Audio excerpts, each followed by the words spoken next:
उधर बिहार में एनडीए ने संकल्प पत्र जारी किया। इस दौरान एनडीए के सभी बड़े नेता आए। उन्होंने मीडिया के कैमरे के सामने संकल्प पत्र जारी किया, लेकिन एनडीए के नेताओं ने मीडिया से कोई बात नहीं की। इसे लेकर के कांग्रेस एनडीए पर हमलावर हो गई है।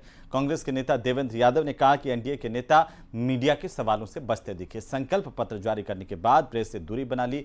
20 साल की नीतीश सरकार में बिहार आज भी पिछड़ा है। विकास की रफ्तार थमी हुई है। मानना यह है कि जो व्यक्ति 20 साल में महिलाओं की दशा जो है उसको नहीं सुधार पाए, पलायन नहीं रोक पाए, वहाँ का डेवलपमेंट नहीं कर पाए, उनकी बात पर विश्वास कौन करेगा। आपको भी अभी हम भी देख रहे थे कि बातें वादे तो इन्होंने सबने किए, लेकिन घोषणा करने से हर कोई व्यक्ति बचता रहा। सम्राट चौधरी सामने आते हैं और ये घोषणाएं करते हैं। आज एनडीए ने अपना संकल्प पत्र बिहार की जनता के सामने रखा है। प्रधानमंत्री की पूर्वोदय योजना के तहत यहाँ की मुख्यमंत्री नीतीश कुमार जी के नेतृत्व में बिहार में पिछले 20 साल से एनडीए की शासन सेवा चली आ रही है। आने वाले 5 साल तक इसको कैसे और एक नई ऊंचाई तक लिया जाएगा। युवाओं की रोजगार, महिलाओं की सशक्तिकरण, किसानों की विकास, पिछड़ों की विकास, दलितों की उन्नति, यही सब आज हमारी संकल्प पत्र की प्राथमिकता में रहे। बिहार को औद्योगिकरण में और बढ़ावा देने के लिए बिहार की सरकार और भारत सरकार मिलके 1 लाख करोड़ रुपया की इंफ्रास्ट्रक्चर फैसिलिटी डेवलप करेंगे। उधर कांग्रेस की तरफ से अकेले देवेंद्र यादव नहीं हैं जिन्होंने संकल्प पत्र पर मीडिया से बात नहीं करने पर सवाल खड़े किए। अशोक गहलोत ने भी इस पर तंज कसा। उन्होंने कहा कि ऐसा पहली प्रेस कॉन्फ्रेंस में देखा गया जो सिर्फ 26 सेकंड तक चली। उन्होंने एनडीए पर लोकतंत्र में विश्वास नहीं करने के आरोप भी लगाए हैं।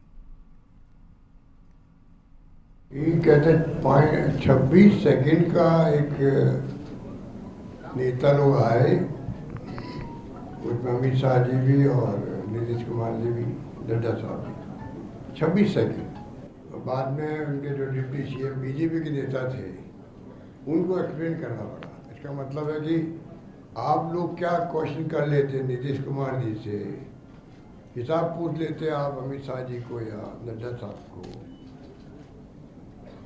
उसके डर के मारे वो भग गए, सब लोग भग गए एक प्रकार से। माननीय नरेंद्र मोदी जी की अगुवाई में केंद्र सरकार और माननीय नीतीश कुमार की अगुवाई में एनडीए की बिहार सरकार गरीबों के लिए विशेष चिंता करती है। उपेक्षित, किसान, पिछड़े, अति पिछड़े, सामान्य वर्ग, ये मैनिफेस्टो सबों की चिंता करता है। लेकिन 1 करोड़ नौजवानों को नौकरी देना, उद्यमशीलता के लिए स्किल सेंटर बनाना और विशेष रूप से बड़ी संख्या में जो अति पिछड़े हैं उनके विकास के लिए एक सुप्रीम कोर्ट जज की अध्यक्षता में एक कमेटी बना करके उनके विकास का रोड मैप बनाना, इसे कहते हैं विकास।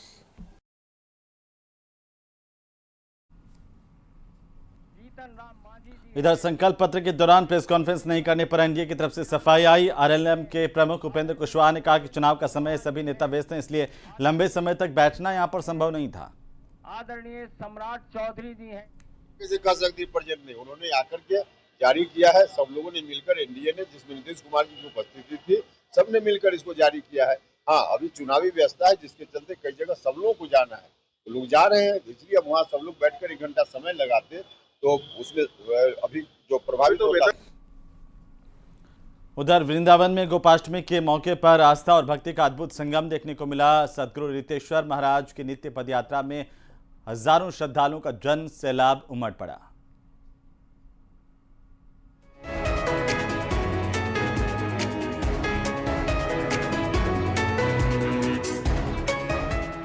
तस्वीरें वृंदावन की हैं। भक्तों का सैलाब उमड़ा हुआ है, जहां भक्त सदगुरु श्री रितेश्वर जी महाराज के दर्शन के लिए उमड़े। रितेश्वर जी महाराज गाड़ी में आते दिखे तो उनके भक्तगणों में जोश भर गया। वो राधे राधे का जयकार करने लगे। रितेश्वर जी महाराज ने भी वहां पर आए लोगों का अभिवादन किया। मौका था गोपाष्टमी का।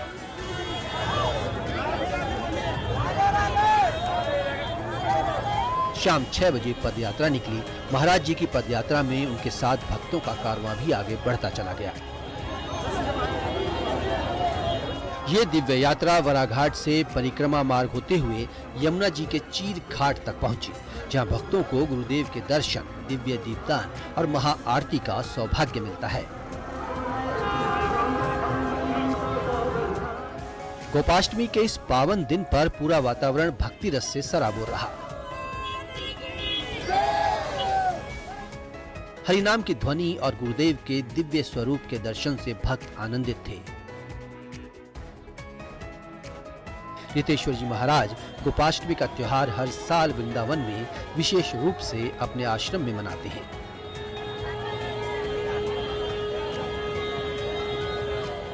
इस अवसर पर उनके आश्रम और वृंदावन में कई धार्मिक कार्यक्रम आयोजित किए जाते हैं। गोपाष्टमी में गौ माता की पूजा होती है।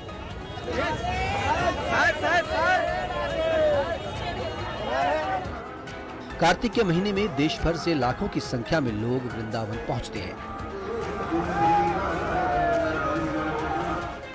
बांके बिहारी मंदिर में भी भक्तों की भारी भीड़ पहुंची है। Bureau report, news 18। उधर जासूसी की एक खबर ने देश की सुरक्षा एजेंसियों की होश उड़ा दी है। खुद को वैज्ञानिक और इंटरनेशनल जर्नलिस्ट बताने वाला अलेक्जेंडर पामर दरअसल विदेशी जासूस निकला। महाराष्ट्र से लेकर झारखंड तक फैले इस नेटवर्क में कई फर्जी पहचान, हवाला ट्रांजैक्शन और विदेशी लिंक सामने आए हैं। रिपोर्ट देखिए।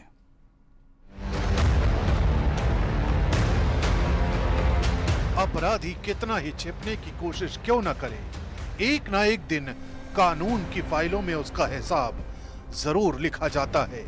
देश की राजधानी दिल्ली से महाराष्ट्र तक और महाराष्ट्र से झारखंड तक एक सीक्रेट ऑपरेशन में सुरक्षा एजेंसियों ने दो ऐसे चेहरों को पकड़ा है जो सालों से नकली पहचान के साथ भारत में रह रहे थे। कभी वैज्ञानिक बनकर, कभी इंटरनेशनल जर्नलिस्ट बनकर इन्होंने सिस्टम के भीतर घुसपैठ कर ली थी। अब इनके कबूलनामे ने जांच टीम को हिला कर रख दिया है। फर्जी पासपोर्ट, हवाला के पैसे और विदेशी कनेक्शन, हर सुराग किसी न किसी रहस्यमय देश की ओर इशारा कर रहा है। अब एजेंसियां हर डिजिटल निशान पर नजर गड़ाए हैं, लेकिन सवाल उठता है, ये कौन है? इनकी पहचान क्या है?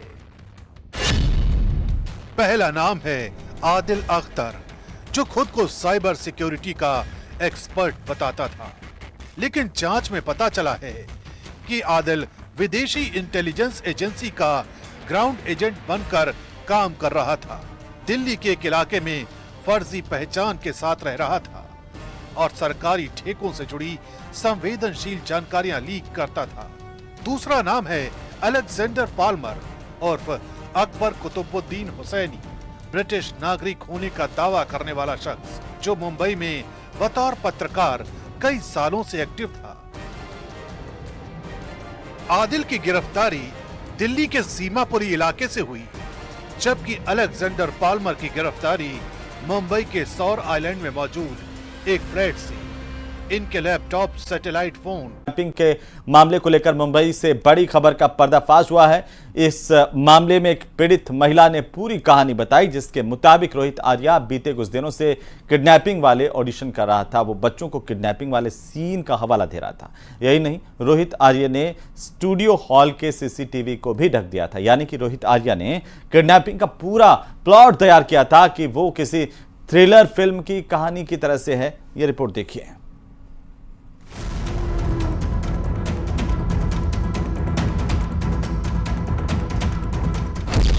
एक खौफनाक प्लानिंग, 17 बच्चों का अपहरण और एक सरफरा शख्स।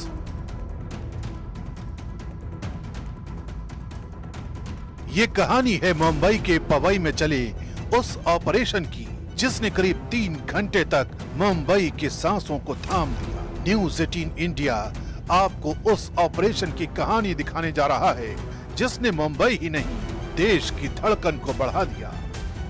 कुछ पुलिस अधिकारी यहाँ पर मौजूद थे ताकि वो जो आरोपी रोहित आर्या है उसका जो है अटेंशन यहाँ पर फोकस कर सके। वहीं पीछे की तरफ से जो डक के जरिए मुंबई पुलिस के 2 अधिकारी अंदर पहुंचते हैं। अंदर पहुंचने के बाद रोहित आर्या के पास एक एयरगन होती है, एयरगन से वो पुलिस के ऊपर फायर करता है। पुलिस को समझ में नहीं आता है कि आरोपी के पास जो एयरगन है वो असली है नकली है। रिटेलिएशन में मुंबई पुलिस के अधिकारी भी रोहित आर्या पर फायर करते हैं और एक गोली रोहित आर्या के सीने में लगती है। अस्पताल ले जाते वक्त रोहित आर्या की मौत हो जाती है।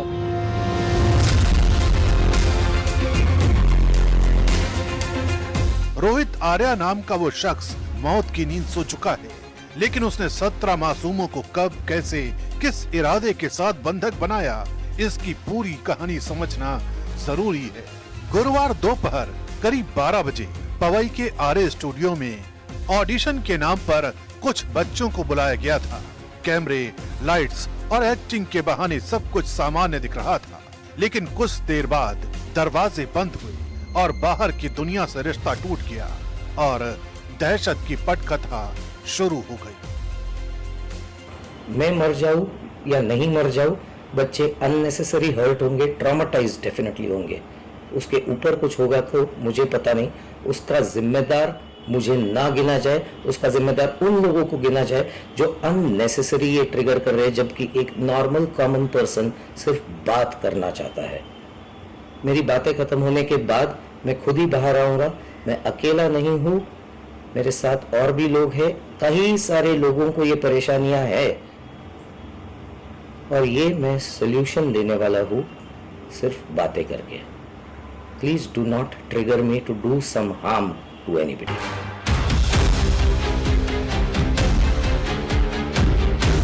सोचिए उस एक एक पल में लोगों पर क्या बीता होगा जब बच्चे बाहर जाने की गुहार लगा रहे थे, माँ बाप खिड़कियों के बाहर चीख रहे थे, बच्चे अंदर खिडकियों से मदत के लिए इशारे कर रहे थे। रोज म्हणायचं की पालकांचं शूटिंग घ्यायचंय, पळापळी करायचं, किडनॅपिंग झालेलं दाखवायचं, परत बॉम्बस्फोट झालेला दाखवायचा, असं काय काय सांगितलं पालकांना। मग पालकांनी भी विश्वास ठेवला। म्हटले बसायचं तर करूया, थोड़ी मदद करा म्हटलं आम्हाला टीमसाठी। जिसके बाद पुलिस ने इलाके को घेर लिया, मगर अंदर एक अनजान दहशत थी। बोतलों में भरा केमिकल, हवा में तनाव और हर सेकंड लग रहा था जैसे अब कुछ भयानक होने वाला है। इस घटना के बाद जो बच्चे थे, विक्टिम बच्चे थे, वो शीशे के जरिए पहले मदद की गुहार लगाते हैं। उनमें से कुछ बच्चे जो हैं वो अपने पेरेंट्स को फोन करके बोलते हैं कि उन्हें किडनैप कर लिया गया है, उनकी जान खतरे में है।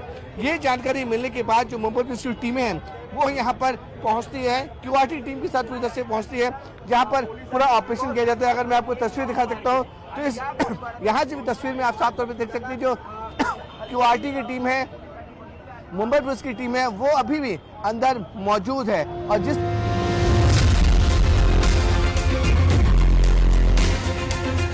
इस तनाव भरे हालात के बीच मुंबई पुलिस ने मोर्चा संभाला, क्योंकि 17 बच्चों की जिंदगी का सवाल था। करीब 1:30 बजे बच्चों की खिड़कियों से आती आवाजें सुनकर लोगों की भीड़ जमा होने लगी थी। कुछ ही देर में पुलिस मौके पर पहुंची और 1:40 पर आरोपी रोहित आर्या से बातचीत शुरू हुई। 2 घंटे तक चली कोशिशें नाकाम रहीं। 3:30 बजे फायर ब्रिगेड बुलाई गई और 3:50 पर टीम ने आर्य स्टूडियो की खिड़कियां तोड़ दी। जैसे ही 3 अधिकारी अंदर पहुंचे, रोहित ने उन पर एयरगन तान दी और फायर किया। ये 4 बजे का वक्त था। पुलिस ने जवाबी फायर किया और गोली लगते ही रोहित गिर पड़ा। शाम 4:10 पर सभी बच्चे सुरक्षित निकाल लिए गए और 4:30 बजे अस्पताल पहुंचते ही रोहित आर्या को मृत घोषित कर दिया गया। और जिस प्रकार से 17 बच्चों को उन्होंने अगवा करके या उनको अलग कारण से बुला के और फिर उनको कैप्टिव रखकर जिस प्रकार से धमकी देने का काम किया और उनकी जान को खतरे में डालने का काम किया, मुंबई की पुलिस ने बहुत अच्छा कार्य करके और एक बहुत सटीक ऑपरेशन किया और जो आरोपी है उसकी उस ऑपरेशन में मृत्यु हुई है और 17 बच्चों को बिल्कुल कोई खरोच भी न आते हुए उनको बाहर निकाला है। अभी इसकी जो बाकी तफसील है उसको बाद में आपको बताया जाएगा। लेकिन सवाल उठता है कि आखिर रोहित आर्या ने 17 बच्चों को ढाल क्यों बनाया? क्यों उसने बच्चों के अपहरण की साजिश को अंजाम दिया? दरअसल रोहित आर्या खुद को सरकारी प्रोजेक्ट का ठेकेदार बताता था। दावा कर रहा था कि महाराष्ट्र सरकार ने उसके 2 करोड़ रुपए रोक रखे हैं। उसी गुस्से में उसने एक खतरनाक कदम उठा लिया।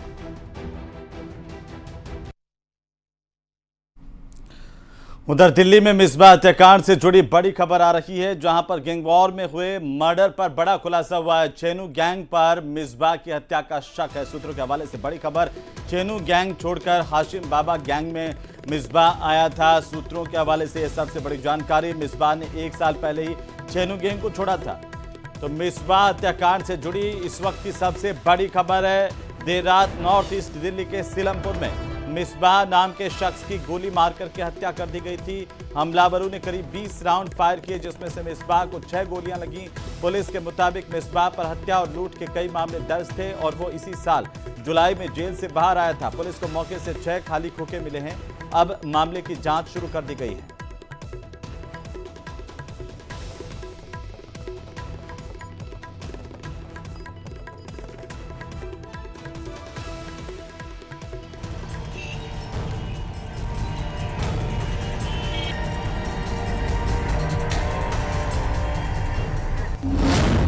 गैंग वॉर से दहल उठी देश की राजधानी।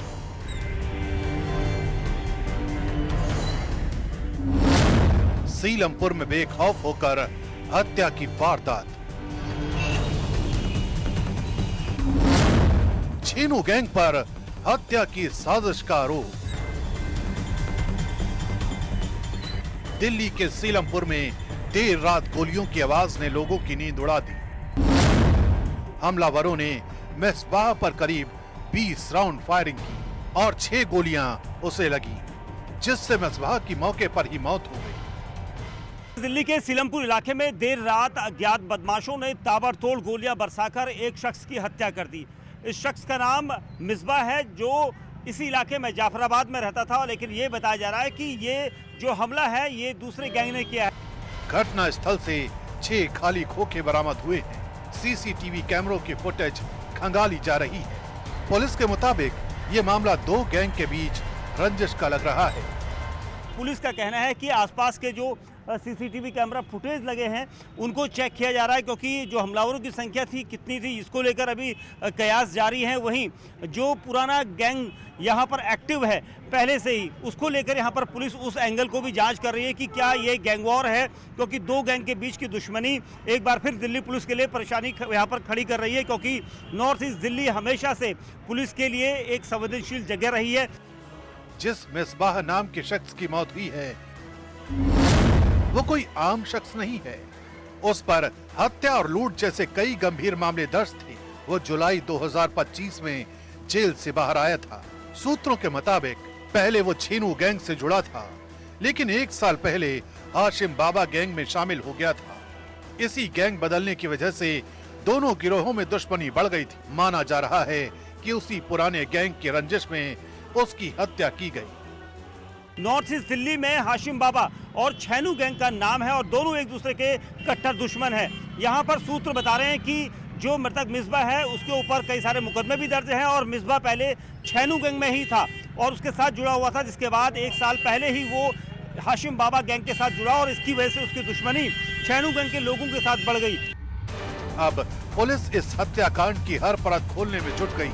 फॉरेंसिक रिपोर्ट, सीसीटीवी कैमरा और कॉल डिटेल्स के जरिए शूटरों की पहचान हो रही है।